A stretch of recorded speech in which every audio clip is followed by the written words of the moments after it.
Assalamualaikum warahmatullahi wabarakatuh. Perkenalkan, nama saya Wahid Aldiarnanto. Pada pembuatan video presentasi PPT kali ini, saya akan menjelaskan manajemen ekspor impor. Baik, yang pertama, jika mengacu pada Peraturan Pemerintah Nomor 10 Tahun 2021, ekspor adalah aktivitas mengeluarkan produk dari daerah pabean. Yang dimaksud dari daerah pabean adalah daerah yang dimiliki Republik Indonesia terdiri dari udara, laut, dan darat, serta wilayah tertentu yang tercantum dalam zona ekonomi eksklusif atau ZEE. Seseorang atau lembaga yang melakukan aktivitas ekspor dinamakan dengan eksportir.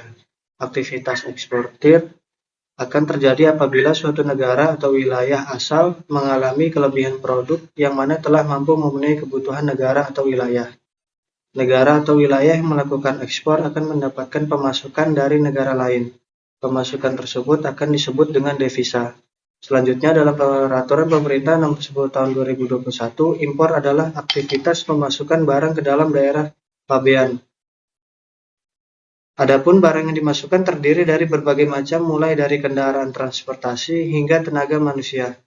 Adapun produk impor merupakan produk yang tidak dapat diproduksi dalam negeri. Orang atau lembaga yang melakukan aktivitas impor disebut juga importir.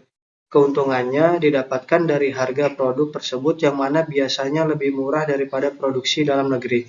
Untuk mengawasi produk ekspor dan impor, maka hadirlah bea cukai. Setiap produk yang impor pasti akan dikenakan pajak sesuai dengan jenisnya. Selanjutnya, contoh perusahaan. Kegiatan ekspor dari sebuah perusahaan adalah kegiatan menjual produk atau jasa dari perusahaan tersebut ke pasar di luar negeri.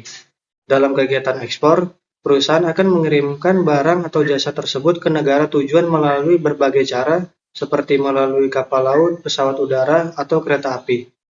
Selanjutnya, untuk melakukan kegiatan ekspor, perusahaan perlu melakukan beberapa persiapan, antara lain memastikan bahwa produk atau jasa yang dijual telah memenuhi persyaratan dan standar internasional yang berlaku di negara tujuan.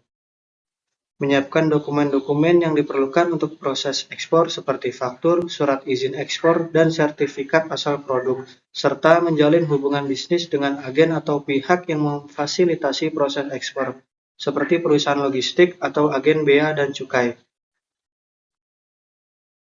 Berikut adalah contoh perusahaan yang melakukan kegiatan ekspor beserta alur ekspornya. Perusahaan PT ABC Tekstil. Pertama yaitu penentuan pasar tujuan. PT ABC Tekstil memutuskan untuk menjual produk tekstilnya ke pasar Amerika Serikat. Selanjutnya yaitu kedua, persiapan produk. PT ABC Tekstil mempersiapkan produk tekstilnya termasuk memastikan bahwa kualitasnya sesuai dengan standar yang berlaku di pasar Amerika Serikat. Selanjutnya yang ketiga, penentuan harga. Maksudnya PT ABC Tekstil menentukan harga yang kompetitif untuk produknya dengan mempertimbangkan biaya produksi dan biaya ekspor. Selanjutnya yang keempat, pencarian pembeli. PT ABC Tekstil mencari pembeli di pasar Amerika Serikat, baik melalui internet, pameran dagang, atau dengan bekerja sama dengan agen lokal. Selanjutnya yang kelima yaitu penawaran dan negosiasi. PT ABC Tekstil membuat penawaran kepada pembeli potensial dan melakukan negosiasi harga dan syarat pembayaran.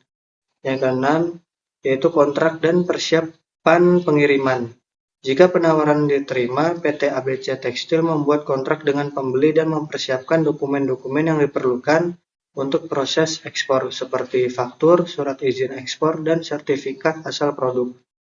Yang selanjutnya yang ketujuh, yaitu pengiriman. Setelah semua persiapan selesai, PT ABC Tekstil mengirimkan produknya ke Amerika Serikat melalui jalur pengiriman yang telah ditentukan sebelumnya. Selanjutnya 8, pembayaran. Setelah produk diterima oleh pembeli, PT ABC Tekstil menerima pembayaran sesuai dengan syarat yang telah disepakati sebelumnya dalam kontrak. Selanjutnya yang ke-9 yaitu evaluasi. PT ABC Tekstil mengevaluasi hasil kegiatan ekspor tersebut dan memperbaiki kelemahan-kelemahan yang terjadi untuk meningkatkan efektivitas kegiatan ekspor di masa depan. Selanjutnya yaitu Incoterms, yang merupakan singkatan dari International Commercial Terms. Adalah sebuah standar internasional yang dibuat untuk mengatur dan memudahkan transaksi perdagangan internasional antara pembeli dan penjual. Incoterms menentukan hak dan kewajiban pembeli dan penjual dalam berbagai aspek perdagangan internasional, termasuk pengiriman, biaya, risiko, dan juga tanggung jawab. Incoterms terdiri dari 11 istilah perdagangan yang digunakan dalam dokumen kontrak antara pembeli dan penjual. Setiap istilah ini menggambarkan peran dan tanggung jawab masing-masing pihak, serta menentukan pengambilan risiko dan biaya selama proses pengiriman barang. Kemudian contoh dari Incoterms EXW adalah terdapat sebuah pabrik tekstil di Indonesia yang menjual 5.000 meter kain ke sebuah perusahaan di Jepang menggunakan Incoterms EXW. Artinya, pabrik tekstil hanya bertanggung jawab untuk menyiapkan kain dan memuatkannya ke truk yang disediakan oleh pembeli di lokasi pabrik atau tempat produksi. Pabrik tekstil tidak bertanggung jawab atas biaya dan resiko pengangkutan, impor, pajak, dan perizinan yang terkait dengan pengiriman kain tersebut ke Jepang. Pembeli di Jepang harus mengurus semua dokumen dan biaya impor di pelabuhan Jepang, serta mengatur pengangkutan dari pelabuhan ke gudang pembeli. Dalam contoh ini, pembeli bertanggung jawab untuk mengatur dan membayar biaya pengiriman kain ke tempat tujuan di Jepang, termasuk biaya bongkar muat dan biaya transportasi. Dalam situasi ini, pabrik tekstil dan pembeli di Jepang harus berkomunikasi secara jelas dan terperinci mengenai waktu pengambilan kain dan persyaratan lainnya yang terkait dengan persiapan pengiriman, seperti kemasan dan labeling.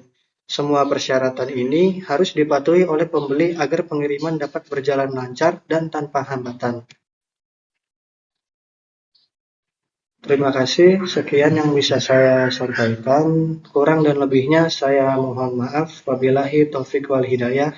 Wassalamualaikum warahmatullahi wabarakatuh.